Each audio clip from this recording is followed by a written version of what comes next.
Queridos, graça e paz, boa noite, Deus abençoe os irmãos.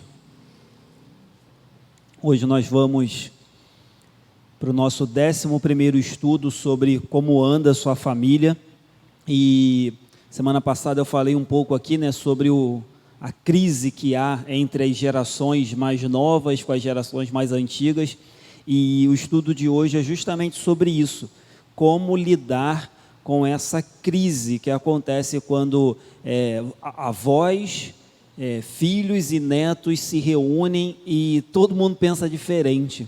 Então esse é o estudo de hoje. Coloca para mim aí, Ilana, Tiago 3, eu vou ler do 13 ao 18 para a gente começar. Tiago 3, isso. Quem entre vós é sábio e inteligente? Mostre em mansidão de sabedoria, mediante condigno proceder as suas obras. Se pelo contrário, tende em vosso coração inveja amargurada e sentimento faccioso, nem vos glorieis disso, nem mintais contra a verdade. Esta não é a sabedoria que desce lá do alto, antes é terrena, animal e demoníaca, pois onde há inveja e sentimento faccioso, aí há confusão e toda espécie de coisas ruins. A sabedoria, porém, lá do alto, é primeiramente pura, depois pacífica, indulgente, tratável, plena de misericórdia e de bons frutos, imparcial, sem fingimento. Ora, é em paz que se semeia o fruto da justiça para os que promovem a paz.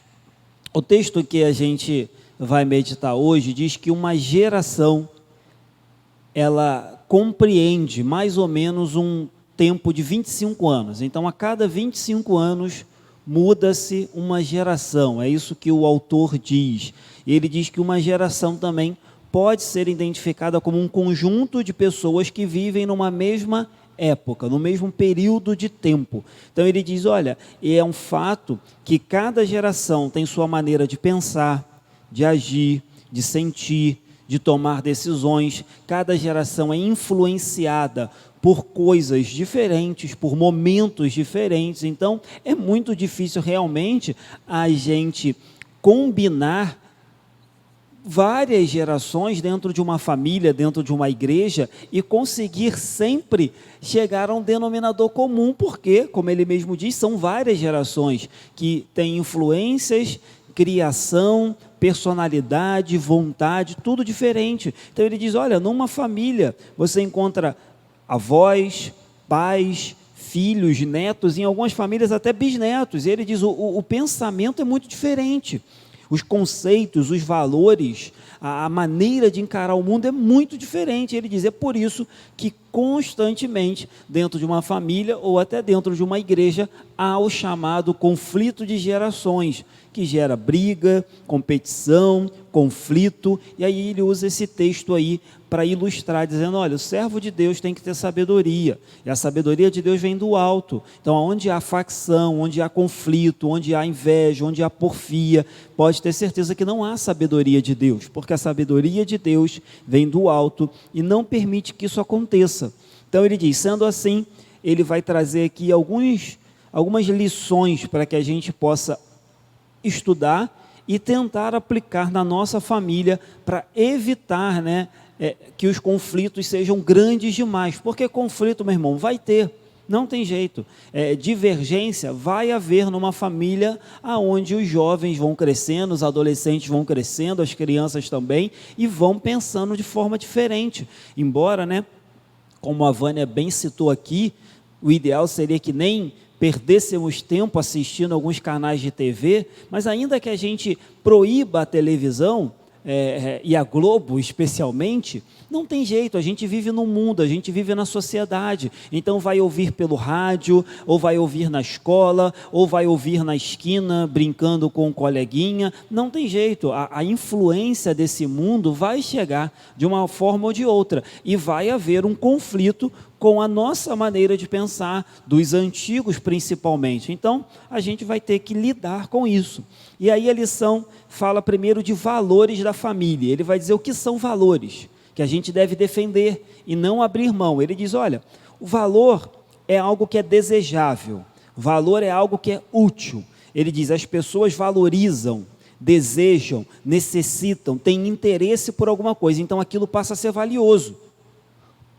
Ele diz, olha, quando a gente escolhe algumas coisas, a gente está escolhendo entre o que é mais valioso e o que é menos valioso para a gente. Isso envolve tudo, ele diz, desde um objeto, um carro, uma casa, um celular, ou até costumes. A gente escolhe vir à igreja, a gente escolhe não ir em determinados lugares. Então essa escolha, ele diz, envolve valor.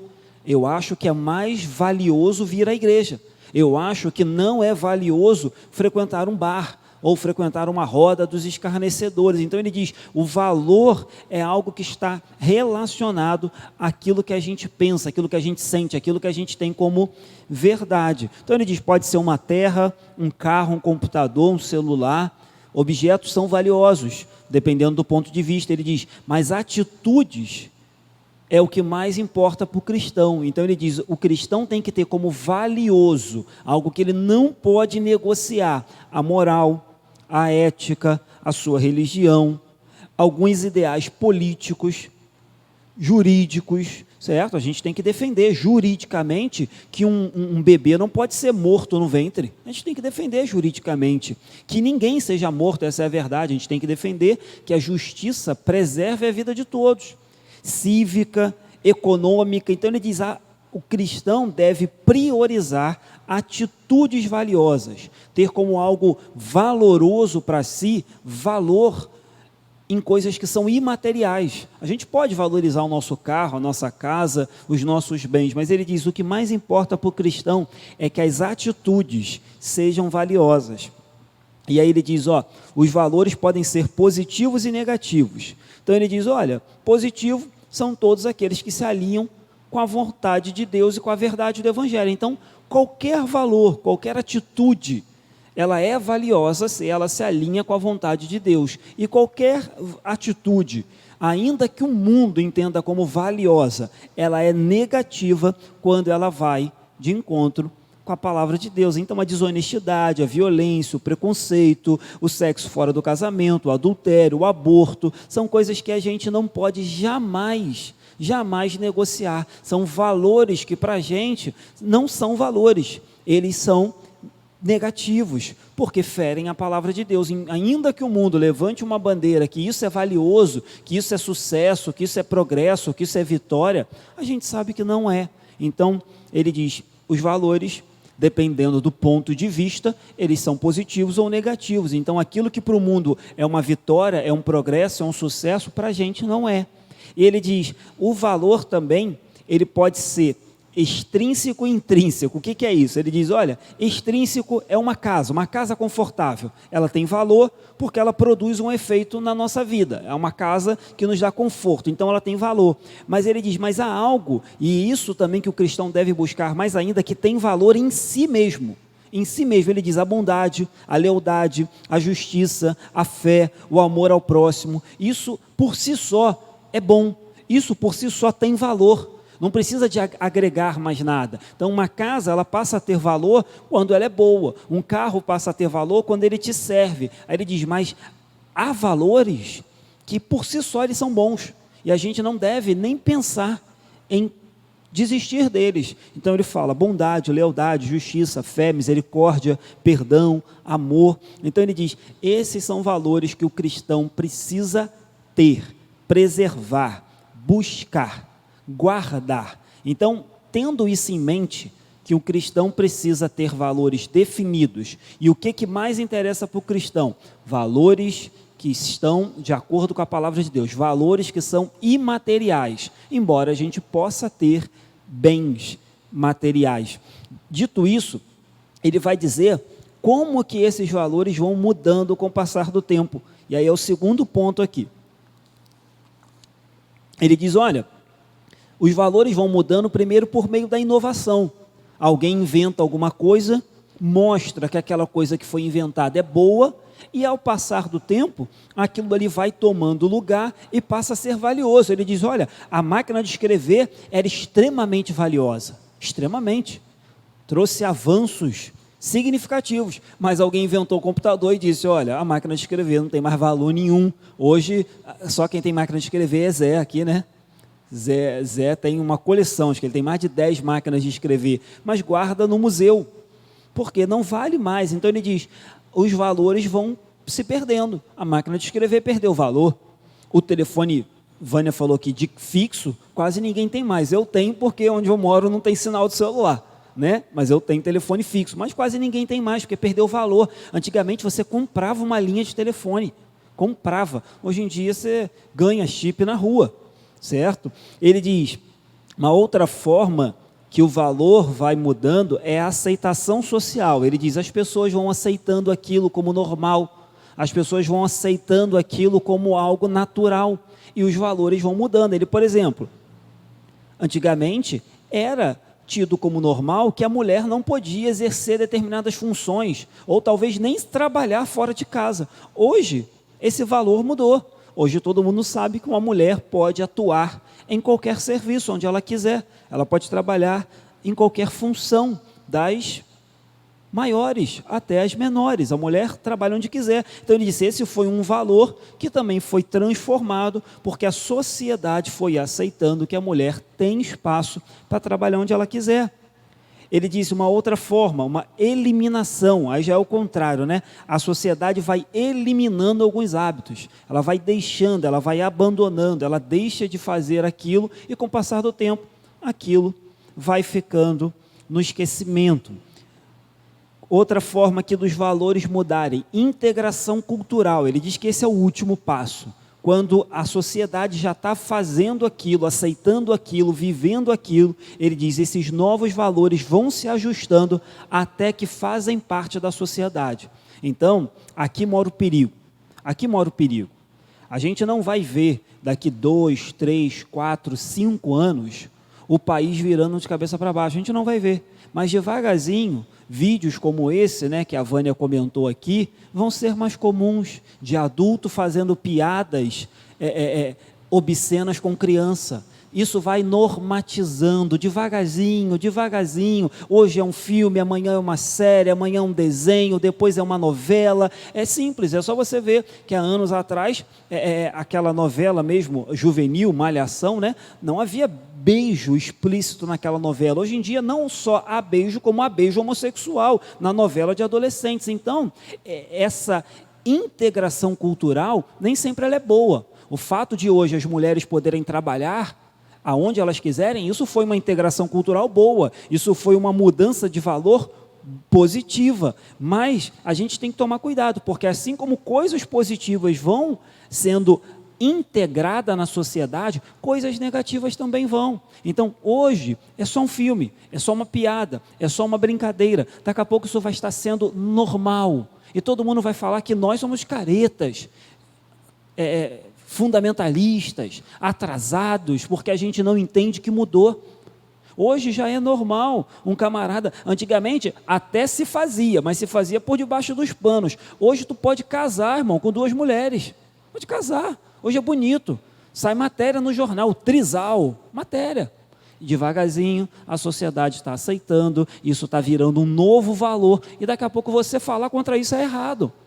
Sempre houve aborto, mas era algo feito na surdina, na clandestinidade. Hoje, meu irmão, é bandeira, é campanha política, faz parte do projeto de alguns políticos. As pessoas vão para a praça e choram, soltam fogos quando o aborto é aprovado. Lá na Argentina foi assim. Por quê? Os valores vão mudando, a sociedade vai aceitando, isso vai tornando parte do nosso mundo e a família, a igreja vai sendo impactada. Em certa medida, a gente até aceita algumas coisas, a gente até tolera. Eu estava falando isso hoje, pelo incrível que pareça, com o pastor Luiz Felipe, já esteve aqui.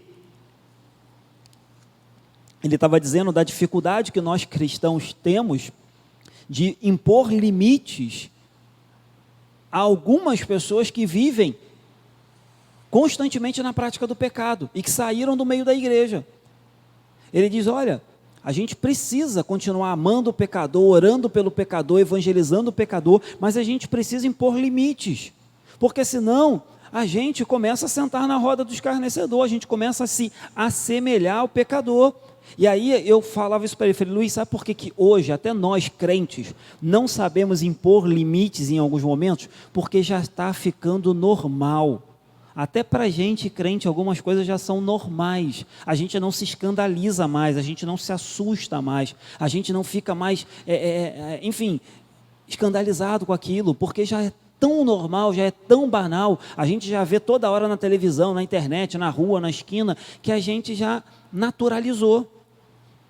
Uma vez alguém falou isso, falou, olha, antigamente, quando você ficava sabendo de um assassinato, de um homicídio, você ficava chocado. Hoje em dia a gente não fica mais, sabe por causa de quê? Está naturalizado, está banalizado. Você liga a televisão, não tem um não, tem 20 homicídios. Só no programa do Datena é 30 homicídios. Antigamente você ficava escandalizado quando você ficava sabendo que uma mulher foi abusada. Hoje em dia é normal, porque você liga a televisão, então aquilo vai fazendo com que você perceba ou não olhe mais para aquilo com susto, com escândalo. Então ele diz, olha, isso que acabamos de falar é muito importante para que a igreja do Senhor e a família entenda as mudanças que estão acontecendo na sociedade e saiba selecionar o que é bom e o que não é. O que a gente pode aderir como mudança que é para o bem e o que a gente tem que rechaçar como mudança para o mal. Então ele diz, agora é possível entender por que há tantos conflitos nas gerações, entender por que um avô quer que o neto se comporte como ele, entender por que o filho quer fazer tudo diferente dos pais, porque a gente vive num conflito de gerações, onde a geração nova sempre quer fazer tudo diferente. Eu tenho dito isso aqui repetidas vezes, a gente precisa ensinar às nossas crianças, aos nossos jovens, aos nossos adolescentes, que essa ideia de romper com tudo do passado, isso é abominável, nem bíblico é, porque a nossa fé, ela é pautada nos ensinos dos antigos, a nossa fé é pautada no alicerce que os apóstolos lançaram. Então imagina se a cada pastor que chegasse aqui novo, falasse, vamos jogar tudo fora que o pastor antigo fez e vamos fazer tudo novo, vamos jogar fora o que os apóstolos falaram e vamos fazer tudo novo. Nem na nossa fé isso é viável. A gente não lança fora, pelo contrário, é por isso que tem um monte de igreja herege, porque o camarada acha que não precisa nem saber quem foi Lutero, o que foi a reforma, o camarada acha que não precisa entender que houve uma luta para defender a Trindade, o camarada não, abre uma portinha ali e rasga tudo que aconteceu no passado, o camarada não faz ideia da luta que foi para defender que Jesus era 100% homem, 100% Deus, mas não, ele abre a portinha dele ali, porque ele rompe com o passado. Isso não é saudável nem na igreja. Então, ele diz, isso não quer dizer, então, que todas as mudanças sejam benéficas, nem que todas as mudanças sejam maléficas. Mas, em se tratando do mundo, ele diz, cuidado, a maioria das mudanças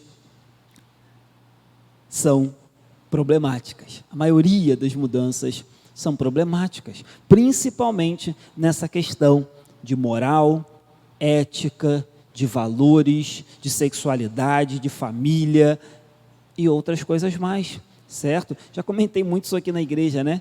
Muito. As mesmas pessoas que lutam para salvar as baleias e as tartarugas, lutam para aprovar o aborto. As mesmas pessoas que lutam para, para que todos tenham vacina, pedem a liberação das drogas. Como isso? Porque os valores deles são invertidos. E aí, ele diz aqui, valores da vida cristã. E aí ele vai citar alguns aqui, eu vou ser bem breve. Ele diz, o que é bíblico, nenhuma cultura, nenhuma geração pode derrubar. O que é bíblico, nenhuma geração pode superar. Não pode. E isso a gente deve segurar as pontas e dizer, não, isso aqui ninguém muda. E aí ele cita alguns aqui, ele diz, não importa a geração, valores bíblicos são absolutos, são permanentes, não importa a época.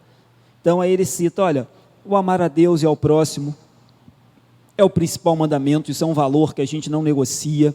Ele diz, ser uma nova criatura em nome de Jesus, isso a gente não negocia. Pregar, ensinar, a maior necessidade do ser humano de ter a vida eterna, isso a gente não negocia, isso é um valor que a gente tem e defende. viver em paz com todos, no amor de Cristo. Isso é um valor que a gente também não negocia. Amar e ser amado, ser honesto e sincero para com Deus e fiel para com a sua palavra, isso a gente não negocia. Ele diz, o cristão também tem que ter como valor ser solidário, ser misericordioso, ser altruísta, estender a mão ao próximo. Ele falou, então são coisas que precisa estar muito claro na vida do cristão, para que a gente não abra mão disso em detrimento de uma mudança que o mundo vem tentando pregar. Então, resumindo, tudo que a gente falou até aqui, tudo que é valor bíblico, a gente guarda, não negocia e defende até a morte. Os outros valores, como esse que a gente falou aqui, valores que não mexem com a nossa fé, não tem nenhum problema que o cristão pare e reveja, né? Algumas igrejas até hoje não têm bateria, mas as igrejas entenderam que ter uma bateria, que ter uma guitarra não ia ferir a glória de Deus, nem ia manchar o culto. Então, algumas igrejas entenderam, como a nossa, que ter uma guitarra, que ter um teclado, que ter uma bateria, não é um valor que a gente não pode abrir mão. Vamos abrir mão, então vamos ter bateria, vamos ter louvor, e por aí vai. Então, queridos, a gente precisa ter isso muito definido. Isso que a cultura, isso que o mundo, isso que essa nova geração está me oferecendo, fere os princípios bíblicos? Não. Então, vamos sentar aqui e vamos ver se dá para a gente chegar num denominador comum. Ah, não, isso aqui fere o princípio bíblico, embora todo mundo esteja fazendo e a geração diga que está tudo certo. Então, a gente não negocia, certo? E por fim aqui, ele vai propor como que a gente pode fazer para resolver esse conflito entre as gerações. Ele diz assim, para uma senhora que foi educada a não sair sozinha de casa, a jamais beijar seu namorado em público. Fica difícil nos dias de hoje entender que os adolescentes podem ir para festas e voltar à tarde da noite. Ele diz, isso é difícil. Ele diz, um homem que foi educado daquela forma extremamente grosseira e que achava que mulher tinha que ser dona de casa, talvez hoje tenha dificuldade de entender que sua filha e sua esposa podem trabalhar fora e aonde elas quiserem, não só porque elas têm esse direito, mas como também ajuda, colabora, soma com a família. Então ele diz, é difícil? Claro que é difícil, mas ele diz, a gente precisa olhar cada coisa e perceber que aquilo que não for antibíblico, que aquilo que não fere o nosso valor, a gente precisa ir aos poucos se adaptando. Então ele diz, tudo fica mais difícil quando o antigo e o novo se encontram na mesma casa. Ele diz, os filhos querem viver de forma dominante, os filhos querem impor os valores, e aí ele diz, e os pais vão tentando, da melhor forma, compreender, entender, mas isso nem sempre é possível, mas aí ele diz que os pais devem, sempre que possível, tentar entender, compreender, mas jamais abrir mão dos valores que nos trouxeram até aqui, jamais. É como eu disse, se eu estou aqui hoje, eu devo aos meus pais. Nenhum dos dois eram cristãos, minha mãe hoje convertida, meu pai ainda não, mas me trouxeram até aqui, me criaram, me educaram, me deram tudo do bom e do melhor. Então não posso jamais negar que o que eles fizeram teve valor. Não posso jamais olhar daqui para frente e dizer, não, vou fazer tudo diferente. Então ele diz, quando um avô e uma avó veem diferenças das gerações, eles precisam também olhar e ver se aquilo ali fere a moral, a ética e a nossa religião, porque senão não há por que a gente também entrar numa guerra por qualquer mudança que surja. Ele diz, evidentemente, não tem uma receita pronta, mas a gente pode fazer algumas coisas. E aí ele cita aqui algumas, quando houver um conflito. Ele diz, a primeira coisa, e talvez a mais difícil, ele diz, converse. Exponha o conflito, exponha o problema. Ele diz assim, a Bíblia não recomenda que a gente fique quieto quando algo de errado está acontecendo, quer na nossa família ou quer com um irmão da igreja. Ele diz, a Bíblia diz assim, está lá em Mateus 18:15, coloca para mim, Ilana. Mateus 18:15 é aquele texto. Se teu irmão pecar contra ti, ou seja, está havendo um conflito, está havendo uma discussão dentro da sua casa ou na igreja. Se teu irmão pecar contra ti, vai arguí-lo entre ti e ele só. Ou seja, vai falar com ele, vai conversar com ele, expõe o teu pensamento, expõe a tua forma de ver, expõe a sua crítica, expõe o seu descontentamento, fala. Então, arguí-lo é uma atitude, é um movimento em direção àquele que está te incomodando. Aí ele diz, se ele te ouvir, ganhaste o teu irmão. Se ele te ouvir, acabou a discussão ali. A gente sabe, o texto continua, né? Diz, olha, se ele não te ouvir, leve 2 testemunhas e por aí vai. Mas o texto diz, olha, se ele te ouvir, o problema vai estar encerrado. E aí o autor fala algo muito legal, ele diz assim, olha, o que acontece é que muitas vezes a gente fica quieto, não fala nada e fica irritado, ou pior, a gente fala com outras pessoas aquilo que está nos irritando, mas não fala com a própria pessoa. A gente vai comentando com um, com outro, meu filho, fulano fez isso e eu não estou gostando, mas a gente não chama a pessoa para conversar. Ele diz, olha, isso não é bíblico. A Bíblia fala, se tem alguma coisa errada acontecendo, senta, conversa e tenta resolver. Se ele te ouvir, ganhaste o teu irmão, menos um problema dentro de casa. Então, primeira dica que ele dá aqui, converse, fale, exponha que aquilo que está acontecendo não é bom, você não está gostando, que você não concorda. Ele diz agora, segundo ponto, faça bom uso das diferenças. Ele vai dizer, olha, se você puder e se você entender aquela situação e perceber que aquilo não fere a Bíblia, não fere a sua moral, a sua ética cristã, ele diz, olha, aprenda a fazer bom uso dessas diferenças. Ele diz que tem um provérbio chinês, acho que é chinês, indiano, que diz assim, não critique um homem antes de andar 1 quilômetro com os seus sapatos. Ou seja, se coloque no lugar daquela pessoa também e tente ser um pouco mais tranquilo antes de tomar uma decisão. Ele disse, tente vivenciar o ponto de vista da outra pessoa. Aí ele diz, dessa maneira, os avós, para quem é jovem, vão se tornar uma fonte de sabedoria, se o jovem entender que os avós têm muito a lhe ensinar, e os netos e os filhos vão ser para os mais velhos também uma fonte de novidade, de coisas novas, de abordagens novas, desde que a gente entenda que uma geração não precisa estar sempre brigando com a outra, mas é possível chegar num acordo. Então ele diz, se as diversas opiniões sobre a mesma questão podem ser apaziguadas, sem ferir a Bíblia, ele diz, faça isso. Nem sempre o mais velho tem que ceder, e nem sempre o idoso tem que ceder, ou o jovem tem que ceder, mas se pudermos, ele diz, chegarmos num consenso, sem que aquilo fira a Bíblia, a gente tem que fazer. Aí ele dá uma terceira opinião aqui, que ele diz, olha, a gente tem que separar o que é essencial do que é secundário. E a gente poderia trocar e dizer, olha, a gente tem que separar o que é mandamento, o que é bíblico, do que é cotidiano, do que é normal, certo? Então, aquilo que é bíblico a gente não negocia, aquilo que é cotidiano, aquilo que é normal, aquilo que é secundário, a gente negocia. Ele diz, a palavra secundário vem do latim segundo, aquilo que é de menor importância, aquilo que tem pouco valor, que é insignificante, que é inferior.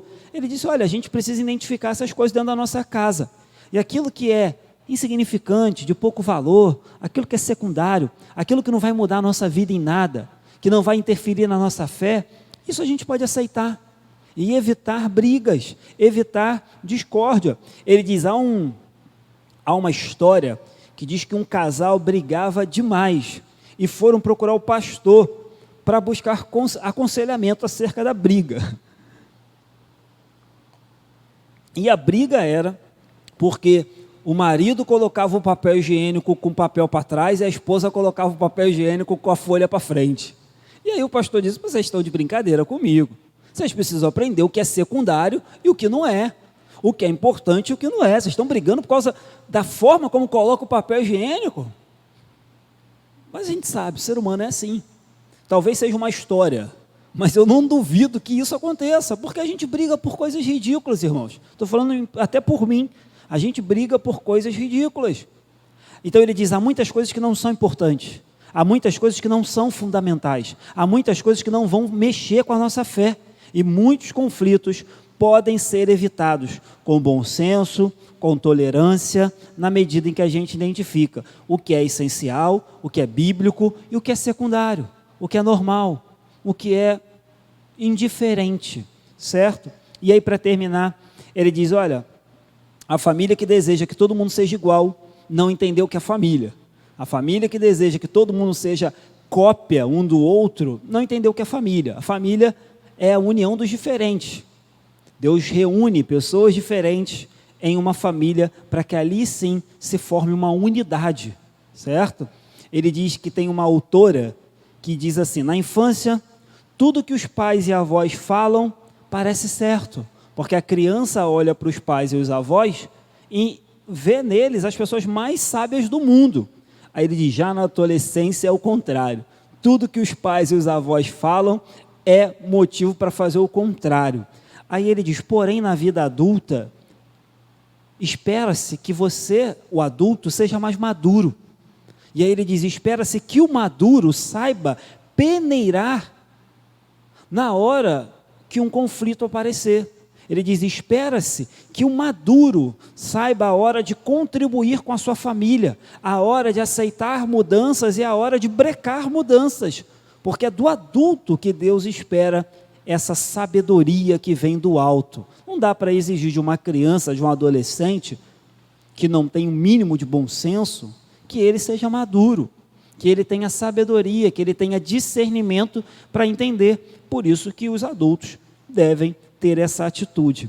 Então ele diz, assim, a família sadia é aquela que não aceita abrir mão dos valores bíblicos, sem esquecer de ensinar que é possível aceitar as diferenças, as mudanças, as modernidades das novas gerações, desde que isso seja secundário, desde que essa mudança, essa novidade, essa modernidade não atinja a palavra de Deus. E aí ele termina dizendo, ao contrário do que se pensa, uma geração deveria sempre aprender com a outra. E aí eu quero terminar aqui, fazendo uma reflexão que me veio à memória. Talvez seja por isso que a gente vive numa das piores gerações de crentes, de adolescentes, de jovens. A gente vive na pior geração. A música é ruim, os filmes são ruins, o que eles gostam de ler é ruim, o que eles gostam de assistir é ruim, a maneira que eles se vestem é horrível, a maneira que eles cortam e pintam o cabelo é ridícula. Talvez seja por isso que a gente vive a pior geração de crente também, sabe por quê? Porque essa geração nova não quer olhar para trás e aprender muita coisa boa com os antigos, porque se aprendessem, eles iam conseguir equilibrar as coisas, mas não, é uma geração horrível, geração de crentes, louvores horríveis, pregações horríveis, crentes mundanos, crentes carnais, igrejas horríveis. Por quê? Porque esqueceram tudo, romperam com o passado, romperam com as igrejas mais antigas, com o crente raiz, com aqueles crentes mais, enfim, honestos, espirituais, que serviam ao Senhor. Então, talvez seja por isso que a gente vive numa época em que a geração está terrível, porque a geração atual esqueceu que deve, que pode aprender com a geração passada. Certo, queridos? Vou orar para terminar. Pode encerrar aí, Lana.